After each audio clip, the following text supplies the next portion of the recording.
Hello there, what is going on, everybody? We've got some very interesting stuff to talk about. It's Star Wars Legion super news extravaganza time with the customizable Imperials and Rebels.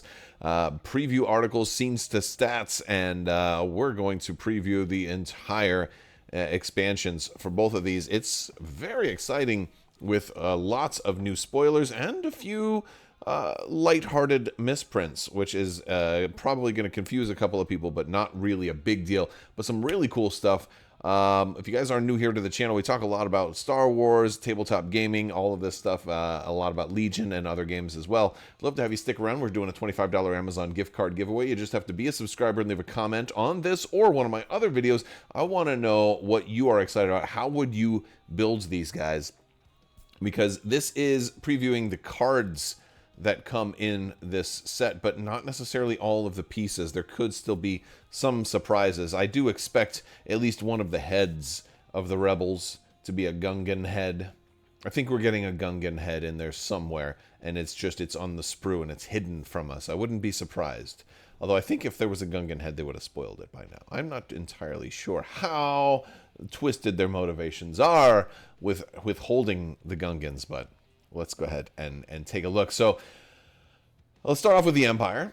We've got an Imperial agent and an Imperial officer. 50 points and 55 points respectively. By the way, I want to say thank you to AMG for previewing both the front and the back. This wouldn't be necessary, of course, if they would just put all the info on the front. I don't know, why they did it like this, because it just makes twice as many images that you have to post now for a spoiler. But it is what it is.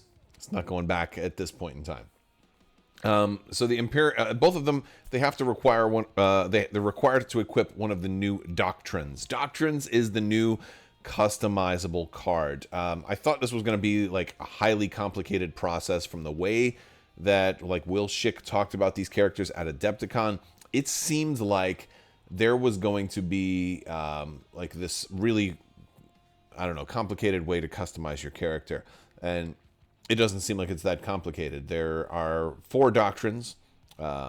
Each character can take 3 of them, which means there's one that's unique to the agent, one that's unique to the officer. And it's about as simple as that. There's a couple of other cards that are unique to these 2 as well. It also sounded like, if you paid attention to the Adepticon brief when these expansions were announced, it sounded like I could have sworn that Will Schick had said that you'd only be able to take 2 customizable characters, and that means 1 agent and 1 officer, or 2 officers or 2 agents, but no more than that. So you wouldn't be able to run 2 officers and an agent, or 2 officers and 2 agents. I could have sworn that was what was said, and maybe it was just misspoken. Maybe he meant only if you are buying 1 expansion. I think as I think if you buy 2 of these, you could run 2 agents and 2 officers. Theoretically, I think that's possible. I don't know if you would want to do that. If it would be, I think you can get most of what you need to get out of them by running these 2. So with that being said, we'll look at them a little bit more. A lot of similarities between the 2. They each have combat training for 3 black dice. They each have a blaster pistol for 2 white and a black, range 1 to 2. They each have 2 courage. They each have surge to hit, a white defense die, surge for defense, speed 2. A lot of that. 50 points and 55 respectively. 50 for the agent, 55 for the officer. And on the surface, the agent looks a little bit better. They both have the requirement to equip a doctrine, and the doctrines are going to have more points. We're going to look at those. But the agent has Relentless, which is awesome. Whereas the officer has Inspire 1, which, while being useful, is maybe a little less than Relentless. But he also has +1 more health. Over the course of this, I think the officer is going to come out as being maybe the little bit more valuable one, but the agent has some cool value as well. I think more for role play. I think the officer, here's my prediction. I think people will build officers and they'll be less cool and less role play, and they'll be a little bit more stereotypical officers. Whereas the agents can be the one where your imagination runs wild, and they're the fantasy version of you out there storming the battlefield and striking down Jedi with your stun baton and stuff like that. That's what I think is going to happen. For upgrades, they're kind of similar, except you get an extra training on the officer. But you've got command training, of course, weapon, and 2 equipments on there as well. So, pretty cool stuff. Let's take a look at the doctrines. First off, we have Academy Trained. Academy Trained is 10 points, and that is the officer only. It's going to increase the courage by 1, which is nice, considering they're already at 2. This makes him a courage 3 commander. Awesome. He gains Exemplar, Inspire 1, and Strategize, which is dealing with courage and also dealing with tokens, given that aim and dodges out there. It's a theme you're going to see with a lot of this. There's a lot of token distribution amongst all of these doctrines. And of course, Exemplar is doing that. Next up, we have Tip of the Spear, which is either one, Imperial Agent or Imperial Officer. This one's only 8 points. When this unit is issued an order, an allied unit within 1 may remove up to 1 suppression token. Not Inspire, because it's only distance 1, as opposed to distance 1 to 2, like Inspire would be. But different timing window. He also gains Aid for Imperial Trooper unit. Any Trooper unit, by the way. And he has Direct Core Trooper unit and Tactical 1. So that's interesting. So you can hand out, he can hand out tokens. And if he's got Tactical 1, he can move and gain an aim token and say, you know what, I don't want this aim token. Let's aid it to a trooper unit.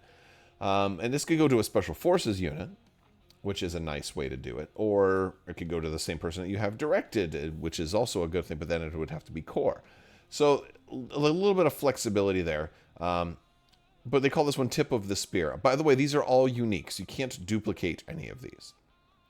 I think Tip of the Spear wants to be a little bit more farther forward, within distance 1 of most of your heavy hitters and the people that are going to need his benefits, which is pretty cool. At least for getting rid of suppression and making sure that your people that want to shoot have their actions free and can aim and shoot and all of that stuff. Moving down, we've got Defend in Depth, also Imperial Agent or Imperial Officer, also 10 points.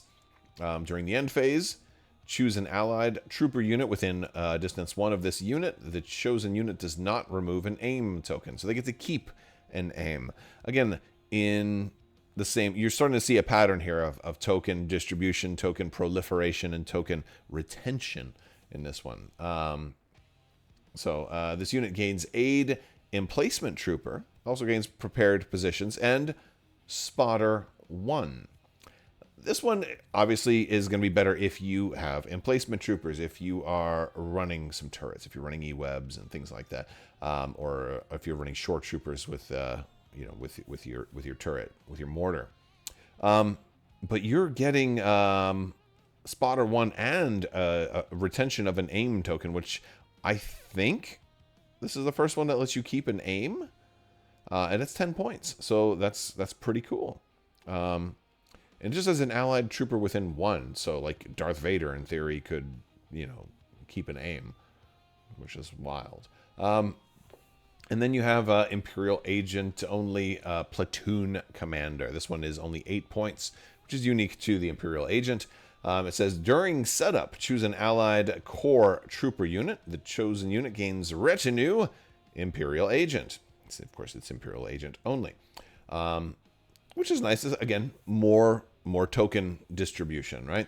But it also your agent also gains. By the way, it's the way it's worded. While this unit is engaged, that stuff doesn't go onto that same core unit. So the trooper gains Retinue Imperial Agent, but not the rest of the stuff. I feel like they should have probably put that part at the bottom, because I think some people are thinking, oh, that trooper unit gains while this unit is engaged. I bet you somebody's going to think that they gain everything after the word gain, which I can see that being confusing.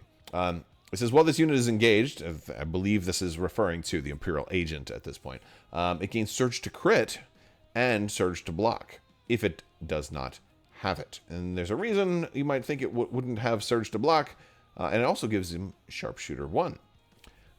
This is a really cool one. Sharpshooter, where you're closing the gap while you're engaged. Now you gain Surge to Crit and Surge to Block, and because you're probably going to take combat armor on a lot of this stuff. But it's interesting. It's a 15-point card. Imperial Agent or Imperial Officer. By the way, the equipment is not unique, so you can run combat armor multiple times. This unit's defense becomes... Now, here's one of those things that I'm calling a typo. I don't know if they meant for it to be a typo, but to me this is a typo. Because it shows a black defense die, and there are no black defense dice in the game. Obviously... Well, I'll say obviously. I don't know if it was obvious. When I first saw it, I was like, what? Are they putting new dice in here? Are they adding black defense dice? Because there theoretically was room for that. It just wasn't significant enough to really matter with D6s. But they clarify in this article that that is a red die. So it upgrades a unit's defense from a white defense die with surge to block up to a solid red defense die without surge to block.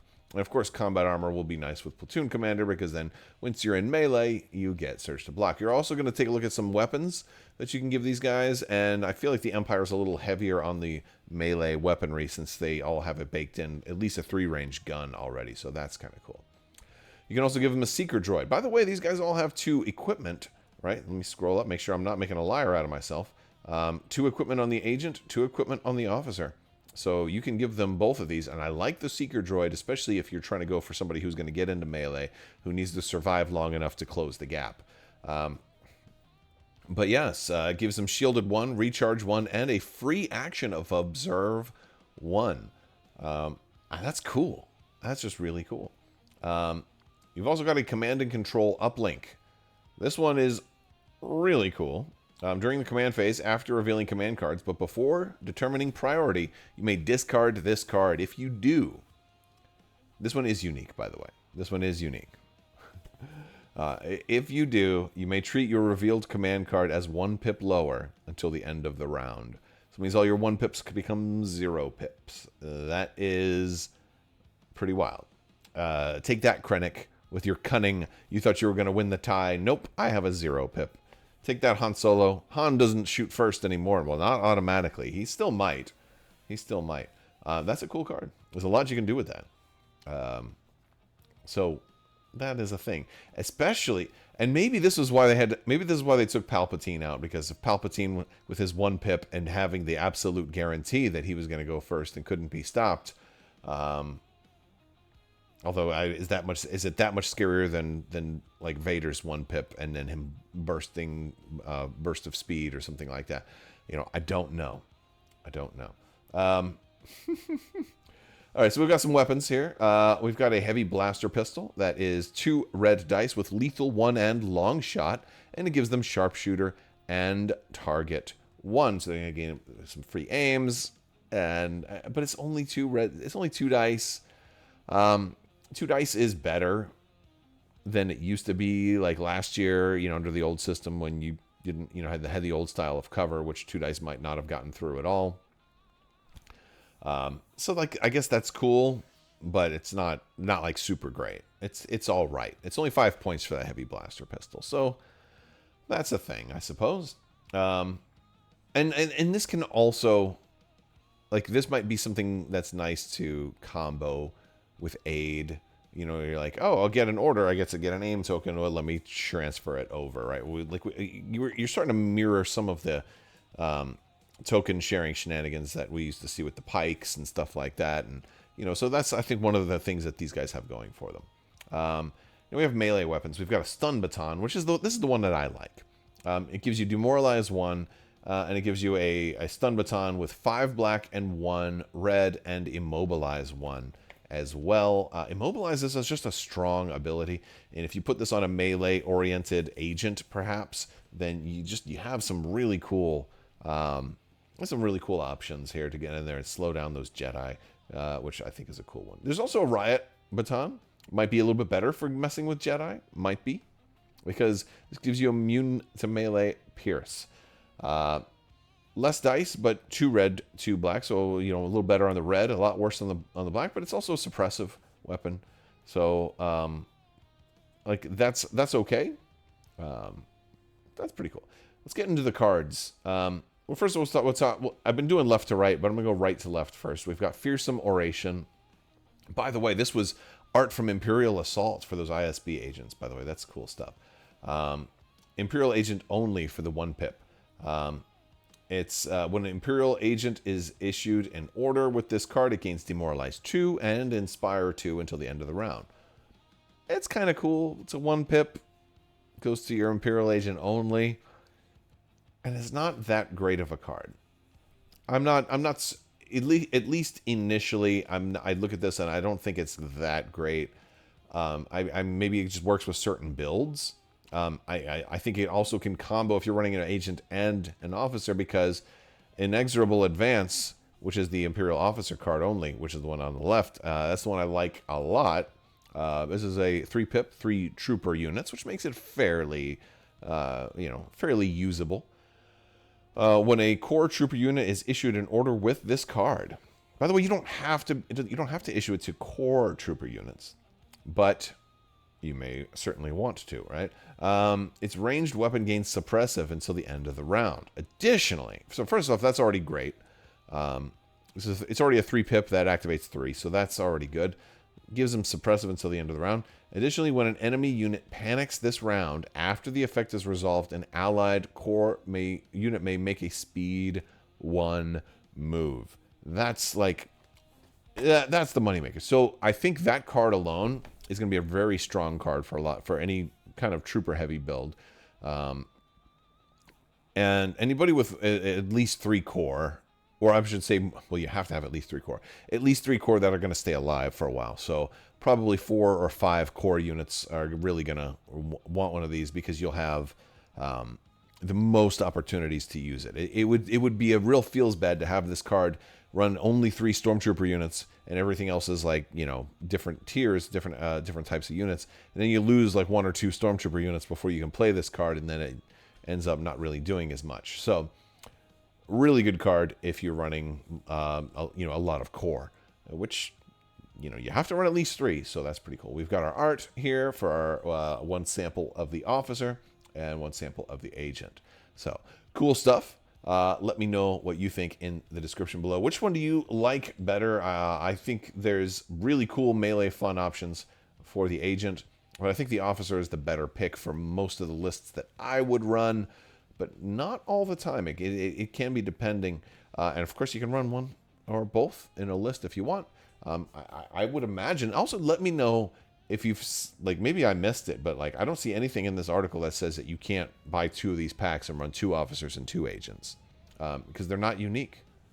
Now, a lot of the upgrades are unique, so you'll be limited. And so I feel like there's less incentive to run 4, because you'd have to run Academy Trained, Tip of the Spear, Defend in Depth, and Platoon Commander. You would have to run those 4 exactly. And so it would feel less custom at that point and more mandatory. So I think the sweet spot is maybe just 1 of each if you're going to do that. So I don't think you really need to get 2 of these packs.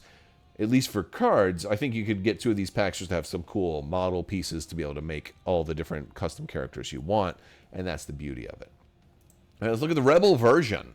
Now, first thing you're going to notice is that there is the art here is on the wrong cards. They moved the agent's art up to the Rebel officer, and the Rebel officer's art is down on the agent.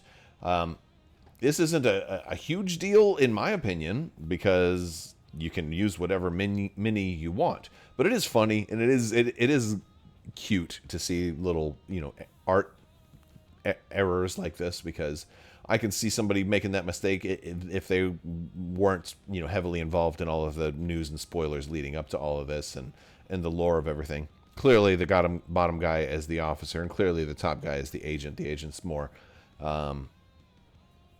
combat focused, whereas the officer's a little more leadership focused. But, and that's symbolized in the art. Also, in case you were saying, well, maybe that is the officer. It's not. It's not. He's, because the art that's at the bottom here, this art piece is literally named Operative, and this one is literally named Commander.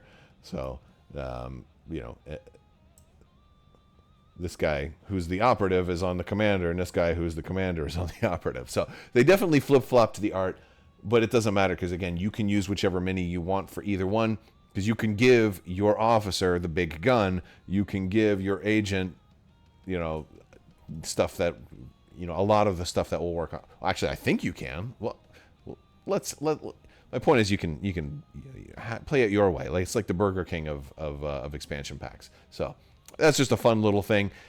It's cool to have these little errors that don't really mean a whole lot. Some people might disagree on that, but we had the do back thing under Fantasy Flight years ago where they shipped with the wrong base. AMG had the art for the swoop bike had the wrong base size on it and stuff like that. Little things like that that they get rectified. It doesn't really matter. It doesn't change. You know, it doesn't make you have to enjoy the game any less. But I thought it was just funny to point that out. Okay, so again, 55 and 50 points. 55 for the officer, 50 for the agent. They also must have a doctrine equipped. The officer has a doctrine, command, 2 training, a weapon, and equipment, and a grenade. So we got grenades over here. And then the agent has only 1 training, but 1 of everything else. So one doctrine, 1 command, 1 training, 1 weapon, 1 equipment, and 1 grenade. So you're not getting double equipment on these guys, but you're getting grenades, which is always a fun thing. Although I don't know if I want my rebels getting in that close. Combat training is 3 dice for melee, 3 black dice for melee. Blaster pistol 1 to 2, 2 white and a black. Surge to hit, white defense die, defensive surge to block.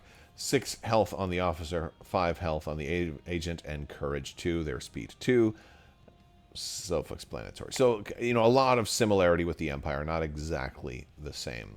I imagine when we eventually get our Separatist and Republic stuff, we'll see probably where they depart from this kind of norm a little bit more because you're going with droids versus Jedi. I think you'll see maybe different things, possibly. Maybe we'll see. All right, so let's talk about our doctrines. We've got, for the Rebel officer only, we've got Frontline Commander. While within distance 1 of this unit, allied trooper units gain Dauntless. Dauntless is a great ability. I know this from my days of playing against Rebel Pathfinders. It was a great way to take suppression and say, screw that, I'm going to move anyway. And yeah, that's a pretty good one. There's a cost associated with it, but because you have to take an extra suppression, but still cool. It also gains aid for trooper units, Indomitable, Spur, and Tactical 1. So a whole lot of keywords in that one for only 8 points, which is pretty interesting. Lot of tokens. Hope you have a lot of tokens in your little token box, in your tackle box. We've got Unseen Saboteur, or as I like to call it, Unseen Saboteur.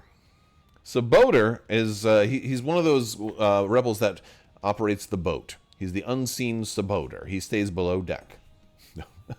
5 points for this one, so a pretty cheap option. And this can be for the agent or the officer. It says, during setup, choose another allied non-commander, non-operative trooper unit.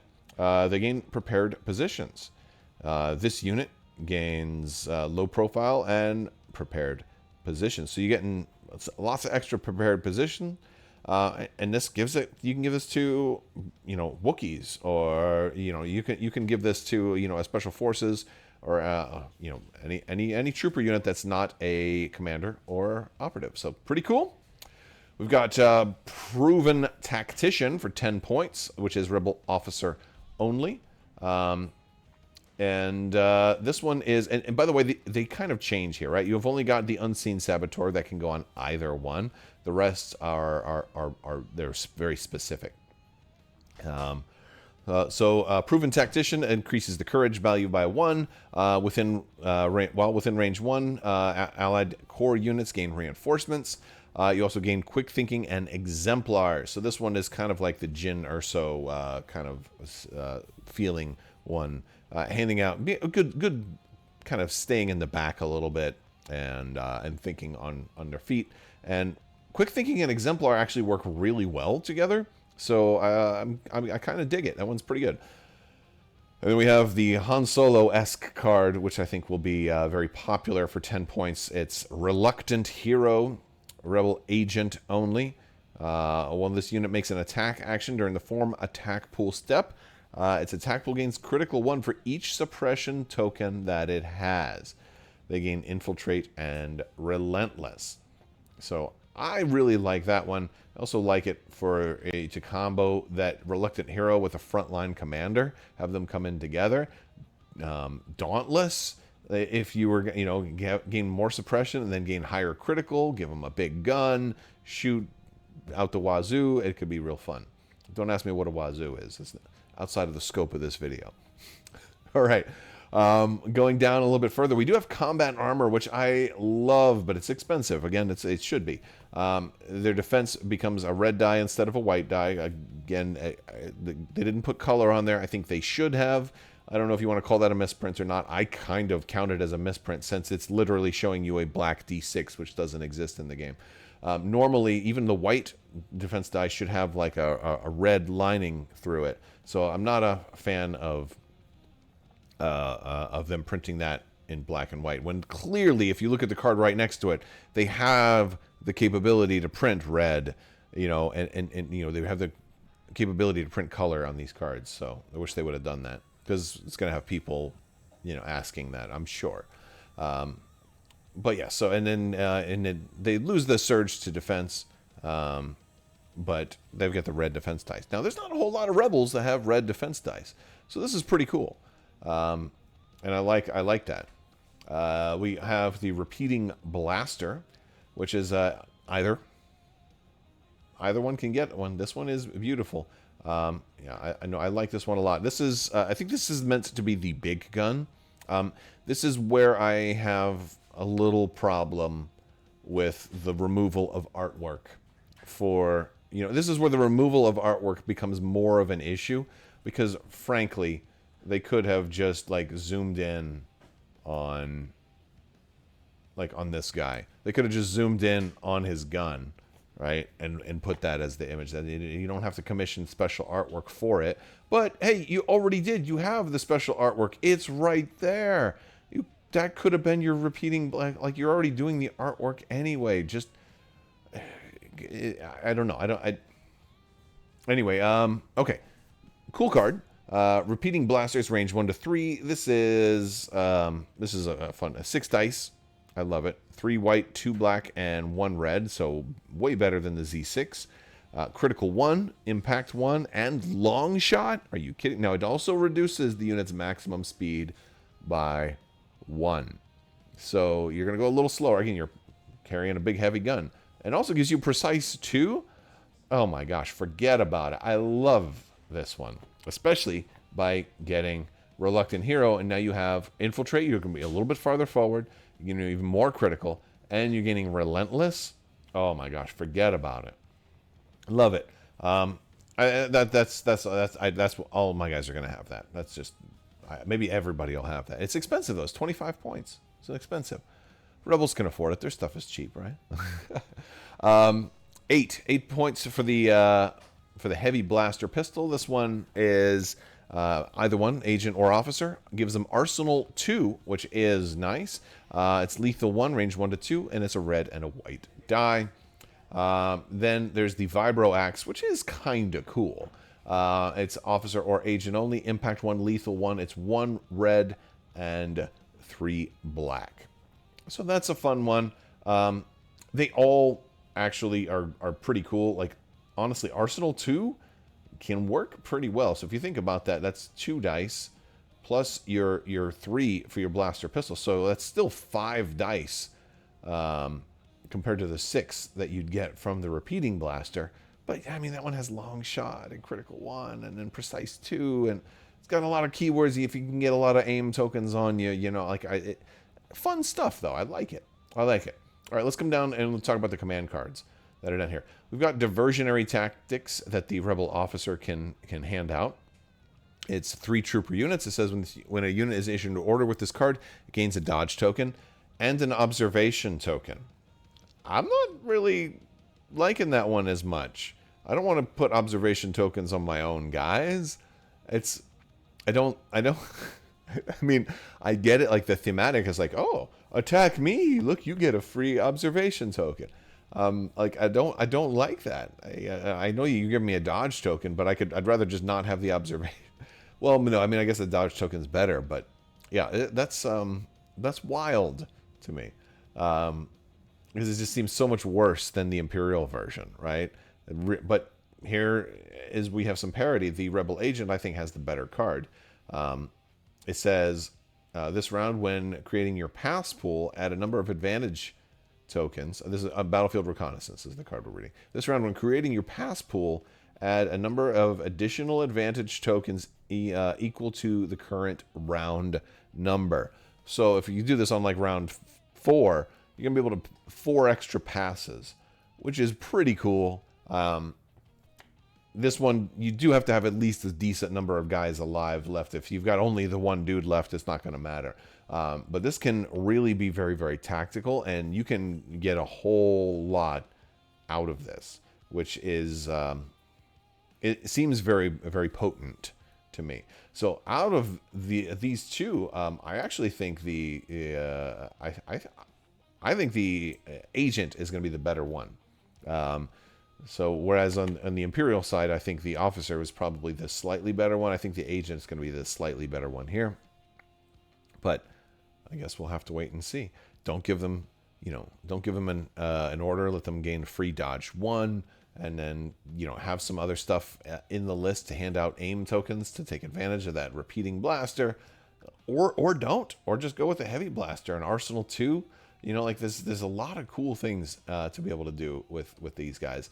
They're going to be fun to build, but I think I'm going with the heavy repeating blaster because I'm assuming it's that big one that's right there, which it's impossible to really know since they don't put art on the cards anymore, although I probably not impossible to know. I'm sure the build instructions will have something that says what it is. But yeah, so that's our Rebel and Imperial Officer previews. I'd love to hear what you guys think. Let me know down in the comments section below how you plan on building these out, and what else are you excited for that's coming to Star Wars Legion. Let me know down in the comments section. I'll talk to you guys later. Big thanks to my patrons. You guys are out of this world and help make this whole channel possible. I will talk to you later. May the Force be with you. Live long and prosper. Be excellent to each other. Party on, dudes. So say we all, and always wash your socks.